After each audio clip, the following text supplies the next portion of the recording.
Halo sahabat Raas TV 2, bagaimana kabar Anda? Semoga sehat selalu, lancar rezekinya, dan dipanjangkan umurnya, amin. Assalamualaikum warahmatullahi ta'ala wabarakatuh.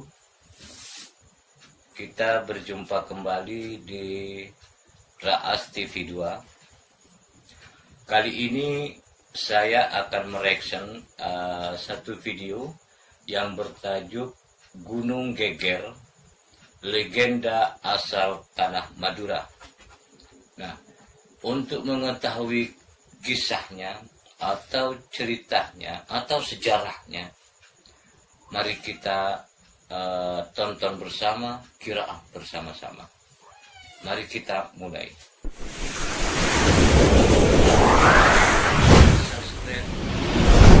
Berbagi tahu, subscribe guys.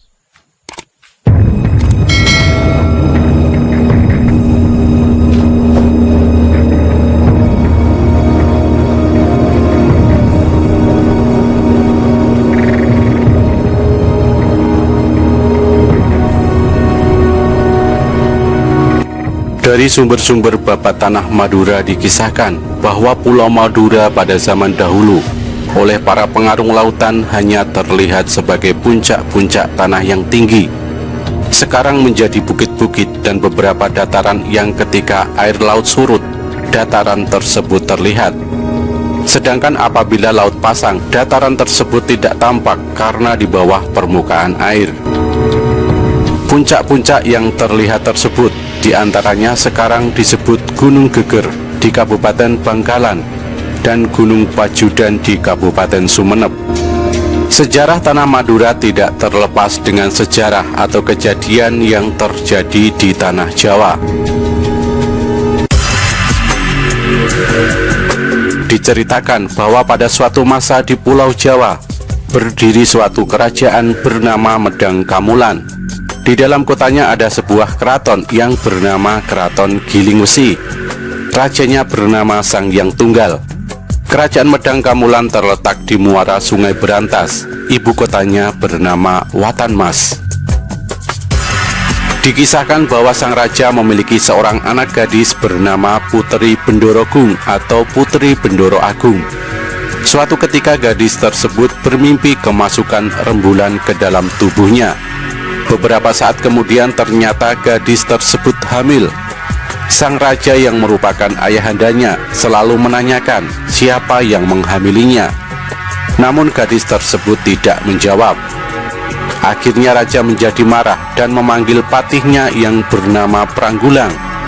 Raja memerintahkan supaya anak gadisnya dibunuh dan kepalanya disuruh dibawa kembali kepada raja. Apabila patih tidak dapat menunjukkan kepala tersebut, ia tidak boleh kembali ke kerajaan dan jabatannya sebagai patih diberhentikan.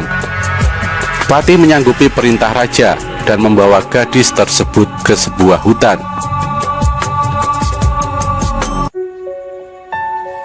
Sesampainya di hutan, Patih Pranggulang menghunus pedang dan bermaksud memenggal kepala si gadis. Namun suatu keanehan terjadi, yaitu ketika sang pedang mendekati leher si gadis, pedang tersebut terjatuh dari tangan sang patih. Sang patih mengulanginya lagi untuk memenggal leher si gadis. Namun lagi-lagi terjadi seperti hal sebelumnya, yaitu pedang terlepas dari tangan sang patih dan jatuh ke tanah. Sang patih masih berusaha mengulanginya lagi sampai 3 kali. Namun pada kali yang ketiga, karena masih terjadi hal yang sama dengan kejadian sebelumnya, sang patih akhirnya duduk termenung dan berpikiran bahwa kehamilan sang gadis tentulah bukan karena kesalahan si gadis, tetapi disebabkan oleh hal yang luar biasa. Akhirnya sang patih mengalah untuk tidak kembali ke kerajaan, dan mulai saat itu sang patih berganti nama menjadi Kiai Poleng. Poleng artinya kain tenunan Madura. Ia pun merubah pakaiannya, yaitu memakai kain, baju, dan ikat kepala dari kain poleng. Selanjutnya ia memotong kayu-kayu di hutan dan dibawa ke pantai untuk dirakit menjadi gitek. Sang gadis oleh Kiai Poleng didudukan di atas gidek di tepi pantai, dan Kiai Poleng menendang gidek tersebut menuju Maduoro. Hal inilah yang menurut sebagian pendapat menjadi asal-usul nama Madura. Pendapat lain mengatakan bahwa nama Madura berasal dari kata lembah duro, artinya tanah yang tidak sesungguhnya, yaitu apabila air laut surut tanahnya terlihat, tetapi bila air pasang tanahnya tidak terlihat. Ketika gidek tersebut terdampar di suatu tempat yang saat ini tempat tersebut disebut Gunung Geger, disinilah asalnya tanah Madura. Sebelum sang gadis diberangkatkan, Kiai Poleng berpesan, jika membutuhkan pertolongan atau apa saja, maka sang gadis disuruh menghentakkan kakinya ke tanah 3 kali. Maka saat itu pula Kiai Poleng akan datang menolongnya.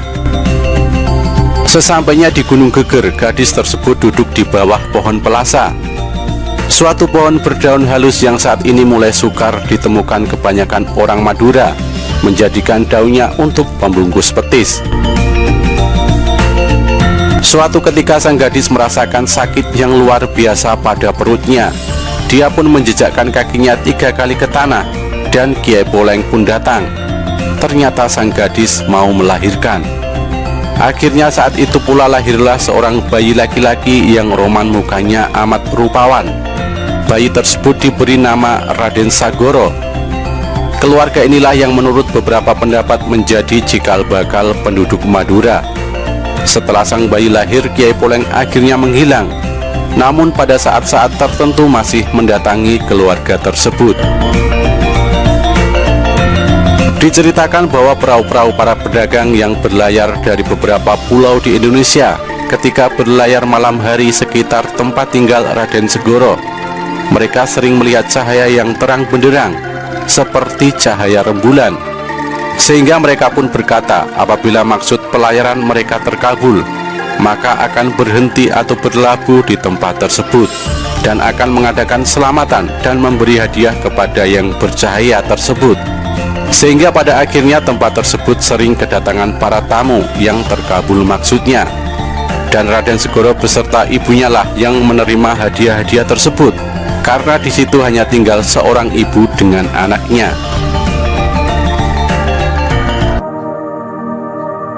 Ketika Raden Segoro berumur sekitar 2 tahun, dia sering bermain ke pantai, hingga suatu ketika dari arah laut datanglah 2 ekor ular naga yang amat besar mendekatinya. Dengan penuh ketakutan dia berlari kepada ibunya, sambil menangis dan menceritakan kejadian tersebut. Sang ibu pun memanggil Kiai Poleng. Kejadian tersebut diceritakan kepada Kiai Poleng. Setelah mendengar cerita tersebut, Kiai Poleng mengajak Raden Segoro bermain-main menuju pantai. Tak lama kemudian datanglah dari arah laut 2 ekor ular raksasa. Kiai Poleng menyuruh Raden Segoro menangkap 2 ekor ular tersebut dan membantingnya ke tanah. Akan tetapi Raden Segoro tidak mematuhinya karena merasa takut. Namun setelah dipaksa, Raden Segoro menangkap 2 ular raksasa itu dan membantingnya ke tanah. Seketika itu pula ular tersebut berubah menjadi 2 bilah tombak. Raden Segoro memberikan tombak tersebut kepada Kiai Poleng, dan oleh Kiai Poleng dibawa ke ibu Raden Segoro. Tombak tersebut diberi nama Kiai Sinenggolo dan Kiai Si Alukuro. Kiai Poleng memberitahu bahwa Kiai Alukuro untuk disimpan di dalam rumah dan Kiai Nenggolo untuk dibawa ketika berperang. Kiai Poleng menceritakan asal-usul 2 senjata pusaka tersebut kepada Raden Segoro dan ibunya. Ketika Raden Segoro berumur 7 tahun, tempat kediamannya pindah dari Gunung Geger ke desa Nepah. Sekarang diperkirakan berada di desa Batioh, kecamatan Banyuates, Sampang. Nama Nepah berasal dari nama pohon, yaitu pohon Nepah. Disebut pula pohon bunyok, mirip pohon kelapa tetapi tidak sebesar pohon kelapa. Daunnya dapat dijadikan atap rumah, dan daun yang masih muda dapat dijadikan untuk pembungkus rokok. Wilayah desa Nepah saat ini termasuk wilayah kecamatan Ketapang, Kabupaten Sampang. Pada saat kerajaan Medang Kamulan diperintah Sang Hyang Tunggal, berkali-kali diserang musuh yang berasal dari negeri Cina. Akibat peperangan ini, rakyat Medang Kamulan hampir habis dibunuh musuh. Dalam keadaan susah dan bingung, Raja Sang Hyang Tunggal memohon kepada Yang Maha Kuasa supaya diberi pertolongan. Akhirnya pada suatu malam, raja pun bermimpi bertemu dengan seorang tua yang berkata bahwa di sebuah pulau yang bernama Maduoro terdapat anak muda bernama Raden Segoro. Raja disuruh minta pertolongan kepada Raden Segoro bila ingin menang perang. Keesokan harinya, raja memerintahkan patihnya untuk membawa beberapa perahu dan prajurit untuk meminta pertolongan Raden Segoro. Sesampainya di tanah Madura, pada awalnya prajurit Medang Kamulan ini ingin membawa paksa Raden Segoro ke perahu. Namun di situ terjadi keanehan, yaitu para prajurit itu seluruhnya lumpuh, tidak punya daya, dan terjadi tiupan angin yang sangat kencang yang ingin menenggelamkan perahu-perahu itu.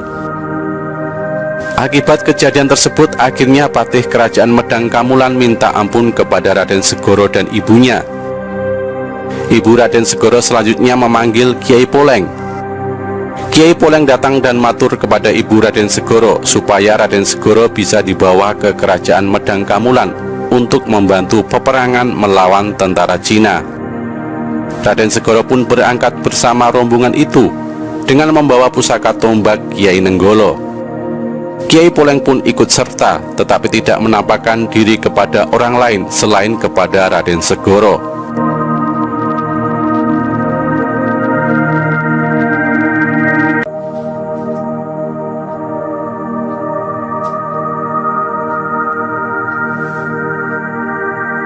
Sesampainya di kerajaan Medang Kamulan, rombongan ini terlibat peperangan dengan tentara Cina. Raden Segoro bertempur luar biasa dengan didampingi oleh Kiai Poleng. Dengan menunjuk saja tombak Kiai Nenggolo ke arah musuh, musuh pun menjadi sakit secara mendadak dan akhirnya berusaha meninggalkan kerajaan Medang Kamulan dan sebagian besar binasa. Dengan kemenangan tersebut, raja membuat pesta besar-besaran dan memberi penghormatan kepada Raden Segoro. Raden Segoro juga diberi gelar Tumenggung Gemet oleh Raja Medang Kamulan.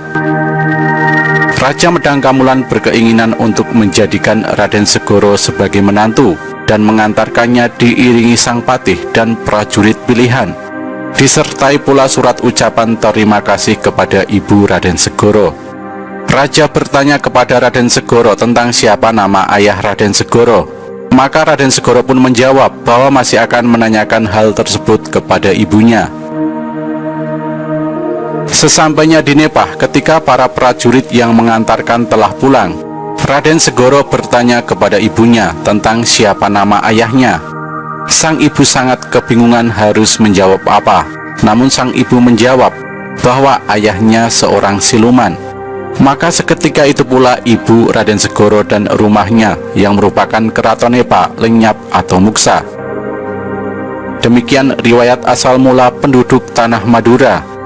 Hikmah dari cerita ini oleh para tetua di Madura dikesankan bahwa Raden Segoro membalas hutang eyangnya yang menghinakan ibunya dan membuang ibunya dengan pembalasan yang baik, yaitu membantu memenangkan peperangan. Selanjutnya diceritakan bahwa Raden Segoro sebagai orang siluman di kemudian hari beristri Nyai Roro Kidul. Dikisahkan pula beberapa tahun kemudian, senjata Kiai Nenggolo dan Kiai Alukuro oleh Raden Segoro diberikan kepada Pangeran Demang Palakaran atau Kiai Demung dari desa Plakaran, yang kemudian menjadi Bupati Arusbaya. Hingga saat ini kedua tombak pusaka tersebut masih menjadi tombak pusaka Bangkalan.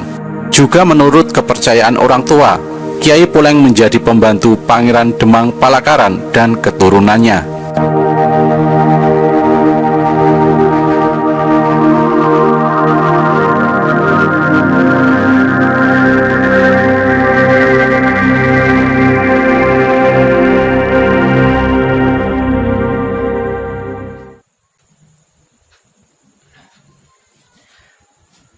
Kita sudah selesai menyimak atau menonton bersama-sama tentang legenda Tanah Madura. yang diceritakan kisah Raden Segoro, mulai dari kecil hingga dewasa, yang mempunyai kisah-kisah yang sangat mengharukan dan menakjubkan. Dan yang paling menakjubkan bagi saya sendiri adalah membalas perlakuan raja kepada ibunya, itu dibalas dengan kebaikan dan kemenangan. Itu yang paling menakjubkan. Nah, kiranya cukup sekian perjumpaan kita. Jangan lupa like and subscribe and share Raas TV 2. Wassalamualaikum warahmatullahi taala wabarakatuh.